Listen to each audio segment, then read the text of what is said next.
آج کل پتہ ہے کیا کیس آ رہے ہیں؟ آج کل جو کیس آ رہے ہیں وہ یہ آ رہے ہیں کہ ابا کی عمر 60 سے اوپر ہوئی, بچوں کو ڈر ہوتا ہے ابا کسی بھی وقت دنیا سے ٹہل سکتے ہیں,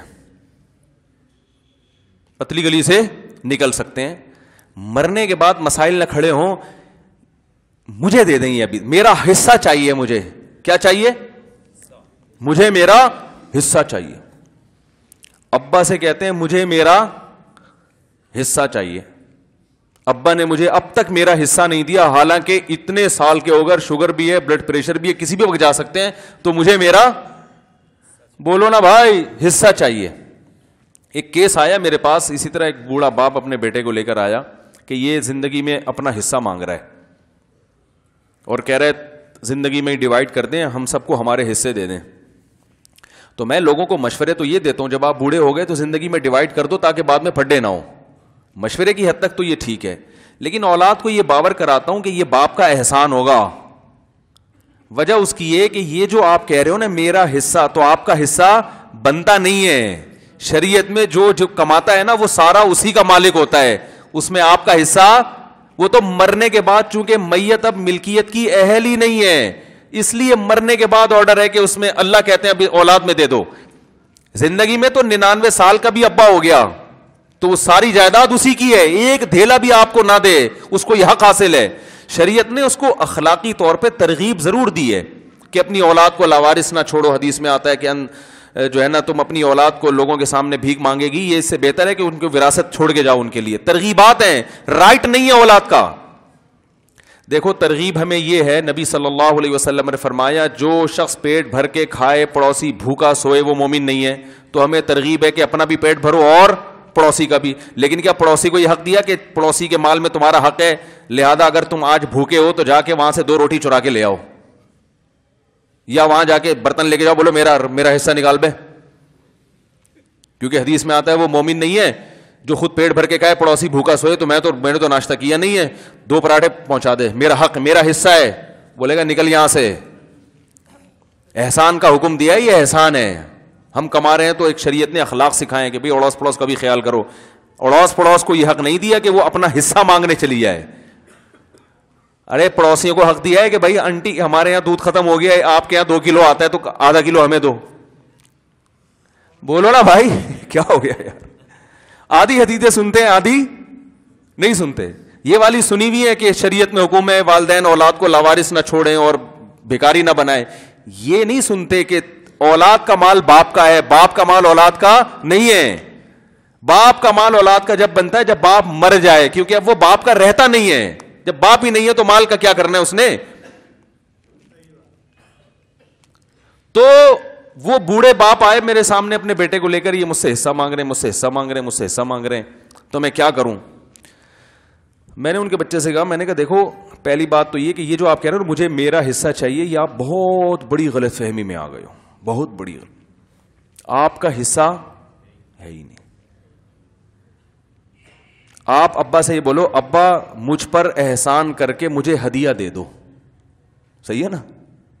کیا خیال ہے بھائی, اس کو گفٹ کہتے ہیں, تبھی اس پہ وراثت کے حکام بھی جاری نہیں ہوتے. خوب سمجھ لیں, زندگی میں جب باپ اپنی وراثت تقسیم کرتا ہے تو لیبل اس پہ وراثت کا ہوتا ہے, مگر شریعت اس کو وراثت نہیں مانتی. شریعت اس کو گفٹ اور ہبہ مانتی ہے.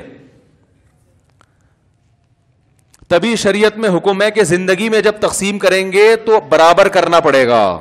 بیٹی کو آدھا, بیٹے کو دگنا نہیں دیں گے, کیونکہ ہبہ میں رسول اللہ صلی اللہ علیہ وسلم سے صحیح حدیث منقول ہے کہ آپ نے اولاد میں برابری کا حکم دیا ہے. ایک صحابی آئے رسول اللہ صلی اللہ علیہ وسلم سے عرض کیا, یا رسول اللہ میرے 2 بیٹے, میں ایک کو اپنا ایک غلام ہدیہ کرنا چاہتا ہوں. آپ نے فرمایا دوسرے کو بھی دے رہے ہو؟ انہوں نے فرمایا نہیں. فرمایا میں ظلم پہ گواہ نہیں بن سکتا. یہ تو ظلم کر رہے ہو, ایک بچے کو دے رہے ہو, اتنا نواز رہے ہو, غلام کی تو بڑی قیمت ہوا کرتی تھی. فرمایا میں نہیں, ظلم پہ میں گواہ نہیں بنوں گا. تو آپ مجھے بتائیں, جب آپ گھر میں روٹیاں کھلاتے ہیں تو بیٹے کو 2 روٹی اور بیٹی کو آدھی ایک کھلاتے ہیں؟ بولو نا یار کیا ہو گیا. دیکھو آپ جب مر گئے نا اور آپ کی وراثت میں 3 روٹیاں تھیں, خوب اچھی طرح بات سمجھے, کچھ بھی نہیں ہے, 3 روٹیاں نکلی ہیں آپ کی وراثت میں, اور آپ کی اولاد, آپ کے وارثوں میں صرف ایک بیٹا اور ایک بیٹی ہے. کسی بھی مفتی کے پاس جائیں گے وہ کہے گا یہ 2 روٹی بیٹے کو دے دو, 1 روٹی بیٹی کو دے دو. سمجھ میں آ رہی ہے؟ 2 روٹی کس کو دے دو؟ بیٹے کو, اور 1 روٹی بیٹی کو. چاہے بیٹے کو بھوک زیادہ لگی ہو کم لگی ہو, اس سے اس کا کوئی تعلق نہیں. ضرورت کس کو زیادہ ہے کس کو کم ہے, اب یہ بحث ختم. وراثت جو ملتی ہے اس میں یہ نہیں دیکھا جاتا کہ کون مالدار ہے کون غریب ہے, ایک سب کو ایک جیسا حصہ ملتا ہے, بیٹی کو آدھا بیٹے کو دگنا. تو کسی نے وراثت میں واقعتاً 3 روٹیاں چھوڑی ہیں اور وہ مر گیا, اور وارثوں میں ایک بیٹا اور ایک بیٹی, بیوی نہیں ہے اس کی, تو ساری وراثت کہاں جائے گی؟ اولاد میں جائے گی نا, بیٹے اور بیٹی میں. اور اسلام نے حکم دیا, قرآن نے حکم دیا, مما قل منہ او کسر, میت زیادہ مال چھوڑ کے جائے یا کم مال, وراثت بہرحال تقسیم ہوگی. کہتے ہیں چھوٹی موٹی چیزیں صدقہ کر دو, بڑے بڑے پلاٹ, ایسا نہیں ہے, سب چیزیں وراثت میں آئیں گی. تو اس لیے میں روٹی کی مثال دے رہا ہوں تاکہ اور اچھی طرح بات سمجھ میں آ جائے کہ روٹی اگر ہے نا تو وہ 2 روٹیاں آپ دیں گے بیٹے کو, 1 روٹی کس کو دیں گے؟ بیٹی کو. وہ کھائیں یا صدقہ کر دیں, جو مرضی کریں. لیکن زندگی میں باپ کو یہ حق حاصل ہے کہ جب وہ رزق تقسیم کر رہا ہو تو بیٹے کو 2 روٹیاں دے اور بیٹی کو 1 روٹی. یہ حق حاصل ہے؟ نہیں آ رہی بات. اس کو ہبہ کرے گا تو برابری. برابری کا مطلب دونوں کو 1.5 دے گا. اور اگر بالفرض بیٹی کو بھوک زیادہ لگتی ہے, ڈاکٹر نے اس کو 2 کھانے کا مشورہ دیا ہے, اور بیٹے کے بارے میں ڈاکٹر نے کہا اس کمبخت میں چربی اتنی چڑھ چکی ہے کہ اس کو تو 1 روٹی بھی صحت کے لیے نقصان دہ ہے, تو پھر بیٹی کو 2 دے گا اور بیٹے کو 1 دے گا. ضرورت کی بیس پہ کمی بیشی کر سکتا ہے, کیونکہ یہ ظلم نہیں ہے نا, ضرورت کی بیس پہ. پھر بیٹی یہ نہیں کہے گی مجھے بیٹی ہونے کی وجہ سے کم دیا یا زیادہ دیا, وہ کہیں گے بھائی ہم نے تمہیں اس لیے زیادہ دیا کہ تمہیں ضرورت ہے, اس کو ضرورت نہیں ہے. بیٹے کو اس لیے زیادہ دیا کہ اس کو ضرورت ہے, تمہیں ضرورت نہیں ہے. تو زندگی میں جب ہوگا تو گفٹ ہے, وہ وراثت نہیں ہے. اور گفٹ میں شریعت کہتی ہے اولاد میں اصل حکم کیا ہے؟ برابری. اگر کمی بیشی کرنی ہے تو وہ بیٹا اور بیٹی کی بیس پہ نہیں ہوگی, یہ ظلم ہے, بلکہ وہ ضرورت کی بیس پہ ہو سکتی ہے کمی بیشی.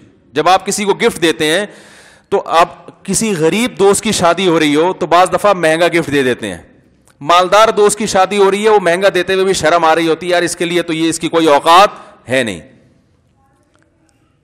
تو اسی طرح جب اولاد کو باپ زندگی میں دے گا وراثت کا لیبل لگا کے, تو وہ وراثت نہیں ہوگی, وہ گفٹ ہوگا. اور اس میں اس بیس پہ کمی بیشی کی جائے گی کہ ضرورت اگر کسی کو زیادہ ہے, ایک کو کھانے کو مل نہیں رہا, دوسرا ماشاءاللہ ٹھیک ٹھاک کما رہا ہے, تو باپ نے کہا چلو اس کو میں تھوڑا زیادہ دے دوں اس بیس پہ. لیکن وہ بھی باپ پر واجب نہیں ہے, احسان ہوگا ابا کا. تو جو بوڑھے باپ اور بیٹے آئے نا, تو وہ بیٹا کہنے لگا میرا حصہ. تو میں نے کہا پہلے تو آپ اپنا یہ کانسیپٹ کلیئر کریں, آپ کے دماغ میں جو ایک بات بیٹھ گئی ہے نا میرا حصہ, آپ کا حصہ نہیں ہے. ایسی کوئی حدیث میرے علم میں نہیں ہے جس میں باپ کے مال کو بیٹے کا مال کہا ہو. میں نے کہا اس کے اپوزٹ حدیث ملتی ہے ہمیں, انتا ومالوکا لیابیک, تو بھی تیرا مال بھی باپ کا ہے. تو میں نے کہا اگر ابا آتے اور مجھ سے کہتے یہ میرا بیٹا ہے, اس سے کہیں کہ میرا حصہ مجھے دے, سارا دوستوں میں بیوی بچوں میں اڑا دیتا ہے, مجھے کچھ نہیں دیتا, تو یہ معقول مطالبہ ہوتا. ہائے ہائے ہائے ہائے ہائے, پولیس بھی نہیں بلا سکتے نا. میں نے بتایا تھا پولیس کو بلاؤں گا سمجھانے کے لیے, تو پولیس کو کون سمجھائے گا. کئی سال تک میں پولیس کی دھمکی دیتا رہا ہوں, لیکن مجھے یہ نہیں, میرا دماغ اس طرف گیا ہی نہیں کہ میں پولیس کو بلا کے آپ کو سمجھاؤں گا. تو کتنی کامن سینس کی بات ہے, جیسے میرا دماغ نہیں ہے, پولیس کو کون سمجھائے گا. بڑی یعنی حیرت ہے, مجھے اپنے اوپر حیرانگی ہو رہی ہے یار, اتنی بڑی بھول مجھ سے ہوئی ہے. میں بات بات میں آپ کو دھمکی دیتا تھا نا, نہیں سمجھ میں آ رہی تو پولیس کو بلواؤں گا, تو زیادہ واسطہ نہیں پڑا نا پولیس سے. اب جب واقعات سامنے آتے ہیں تو اندازہ ہوا کہ بھائی پولیس کو سمجھانا تو آپ کو سمجھانے سے زیادہ مشکل ہے. تو دیکھو غیرت والی زندگی گزارو گے نا, انشاءاللہ اس میں فائدہ ہوگا. ماں باپ کی دعائیں لے لو. ہاں ابا واقعی اگر ظلم کر رہے ہیں, آپ کے منہ سے نوالا چھین رہے ہیں, بعض ابا ہوتے ہیں لیکن شارٹ ہیں مارکیٹ میں, باپ کو تو اللہ نے خیر خواہ بنائے, لیکن بعض ایسے ہوتے ہیں کہ پوری تنخواہ اولاد سے چھین لی, صحیح ہے نا, پھر اس سے گھر کے خرچے بھی پورے نہیں کر رہے, بچے کو بھی ترسا ترسا کے دے رہے ہیں اور سگریٹیں پھونک رہے ہیں, فلمیں دیکھ رہے ہیں سینما گھروں میں جا کے. ایسے ابا اگر واقعی ہیں تو پھر ہم اس میں یہ نہیں مشورہ دیتے کہ یہ ساری تنخواہ لا کے پکڑا دو. ظاہر ہے بیٹے کا بھی حق ہے, وہ اس نے آگے زندگی گزارنی ہے, اس نے آگے اس کی بھی اولاد ہوگی تو وہ ایک الگ حساب ہے, لیکن جنرلی یہ